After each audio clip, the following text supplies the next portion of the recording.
It's a story many new Canadians share, arrive in hopes of starting a new life. I first moved to Canada as an internationally trained lawyer from India. Distinguished Middle East Regional IT Manager for Development and Services for International Petroleum Corporation. Instead of jumping into their desired field in a timely fashion, many are met with redundant and oftentimes costly procedures. Many of them could be working in professions and skilled trades we desperately need as engineers, architects, or accountants. Claudio Ruiz from Immigrant Working Center in Hamilton says he sees this trend all the time. I met a girl from Colombia who is a civil engineer here, went to a very good university in Colombia. She's working as a nanny. And I kept thinking, these two people, it didn't cost a single dollar to the Canadian government or the Canadian economy to train.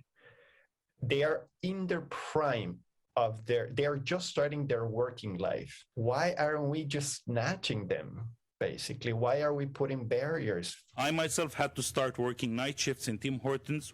I drove as an Uber driver and worked at the LCBO for several months. The Ontario government says only 25% of immigrants in Ontario are working in fields that they're trained in. That untapped talent is estimated to cost the local economy $20 billion a year. Simply impose a very onerous process that has a lot of red tape, a lot of duplication, and that in the end, it's not meant to integrate people, it's meant to exclude people from those professions. So, there's a bit of protectionism obviously going on in some of the fields. Monty McNaughton hopes that the new legislation introduced today will help ease the application process and get more people working. Eliminate the Canadian work experience, reduce that multiple testing when it comes to language proficiency, and to knock down all barriers that we can.